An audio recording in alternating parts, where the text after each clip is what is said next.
Hello, I'm Debbie DeWitz Jensen, an international personal empowerment educator, and I'd like to share with you in 5 short video parts a little bit about the science and philosophy behind emotional interference patterns and how they affect our lives.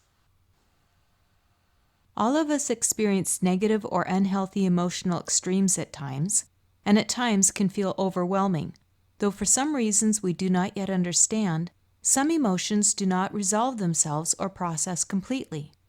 In these cases, they become unresolved and can cause an obstruction within the physical body, sending out a continuous interference resonance that wreaks havoc in our body, mind, spirit.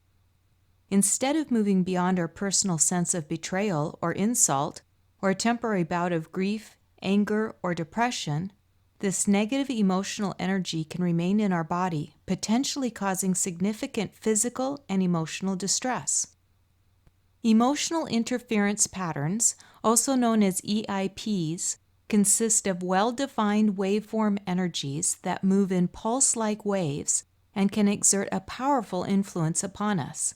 They are created by repressed, denied, and/or unresolved emotions. EIPs are like parasites that can be picked up through our life experiences. They distort and block the natural life force energy of our body. Unresolved emotional interference patterns rob us of our joy, vitality, and block us from fulfilling our deeper potential in every aspect of our life. Do you ever feel overwhelmed by something you can't quite put your finger on? Have you ever been consumed by a past event, feeling the resentment rising and just can't seem to let go of it? Have you ever regretted certain experiences in your life, but felt powerless to move beyond them? Some of the negative emotions you've experienced may still be creating problems for you in subtle, yet very damaging ways, even though you may have felt them long ago. For reasons we do not yet understand, some emotions do not resolve themselves or process completely and become buried in the subconscious mind. Studies in neuroscience indicate that 95% to as much as 99% of our consciousness is actually subconscious. Our emotions create our experience of reality, though much of it is below our level of conscious awareness. Circumstances that often result in the origination of internal emotional conflict are adoption, neglect, abandonment, or rejection, loss of a loved one, even miscarriage, abortion, or giving up a child for adoption, physical abuse, trauma, or injury, mental, verbal, or sexual abuse, divorce or relationship problems, financial hardship, work or home stress, or any long-term stress that we hold, natural disasters, witnessing or experiencing a traumatic or abusive event and feeling powerless to do anything about it, illness, mental or physical, and negative self-talk or beliefs about yourself or others, and the need to gossip. With emotional interference patterns, we lose our freedom, our happiness, our health, and our tendency to love. Rather, we operate from a reality we perceive through our emotional pain, a reality of injustices, which is an emotional poison. The more we deny or repress them, the greater ultimate toxicity, which often takes the form of an explosive release of pent-up emotion that can be damaging to both ourselves and others, or have an adverse psychosomatic effect on our health. Our feelings are always the primary cause of the conditions or the effects in our lives. Out of our emotional reactions to life, we create our beliefs, whether the world is safe or unsafe, whether I'm a good person or a bad person, whether I'm lovable or unlovable. And from our beliefs come our behaviors in life, whether we're calm, steady, level-headed, or insecure, belligerent, or bitchy. Our behaviors create our results in our lives. And then, of course, the results we get, either good or bad, influence how we feel, creating this continuous cycle until we alter it. According to Candace Pert, Our emotions are constantly regulating what we experience as reality. Our emotionally driven subconscious mind has an eerie ability of bringing into our lives people and situations that force us to face and feel whatever we have previously resisted, denied, or suppressed, because that is what is stored there. It is what drives it because that's what it's familiar with.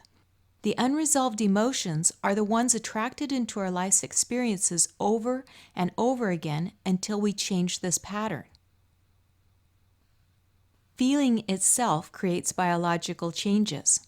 Our perceptions, whatever they are, includes all our life experiences and immediately generates feelings and thoughts. Stress is not the events themselves, but our emotional reactions to those events, and it doesn't matter what set them off. Common stressors are time pressure, never having enough time, or the feeling that everything takes too long.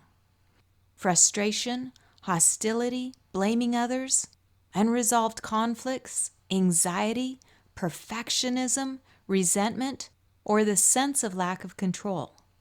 At the speed of our feelings, you begin to create biological changes.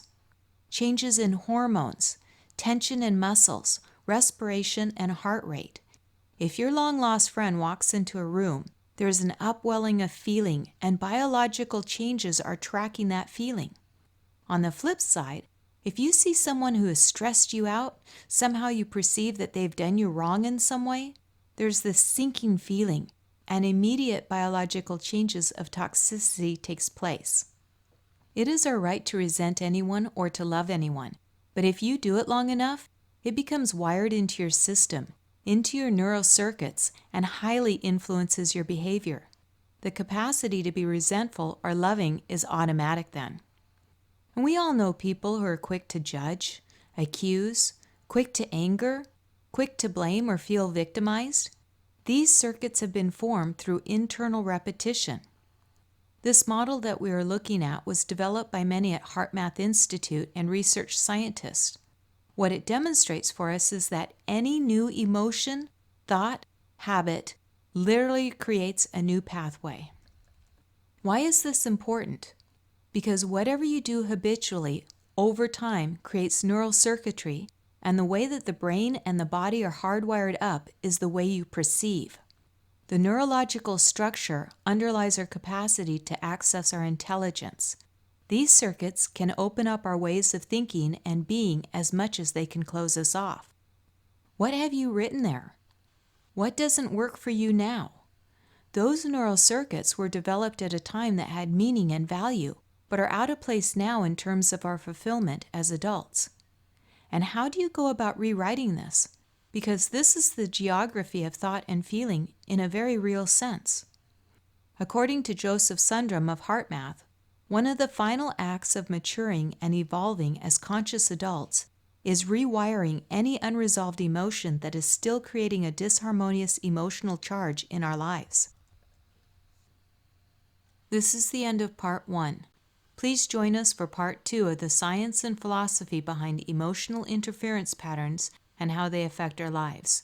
We learn how to resolve these emotional interference patterns in Empowered Transformation's 2-day course, Revitalize Your Life Force Energies and Open Your Heart to Greater Love, an emotional interference patterns course. Please visit us at www.empoweredtransformations.com